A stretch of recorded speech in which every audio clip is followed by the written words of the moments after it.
Sumqayıtda 75 yaşlı kişinin meyidi tapılıb. Hadisə şəhərin 20 yanvar küçəsində qeydə alınıb. 1950-ci il təvəllüdlü İsfəndiyar Mehdiyevin meyidi sakinlər tərəfindən yolda aşkarlanıb. Meyid aidiyyatı üzrə təhvil verilib. Faktla bağlı Sumqayıt şəhər prokurorluğunda araşdırma aparılır.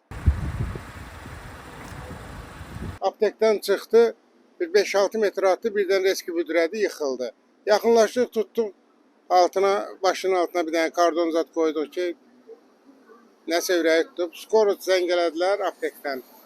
Skoru gəldi, gələnə kimi gec idi. Baxdılar, gördülər, keçinib.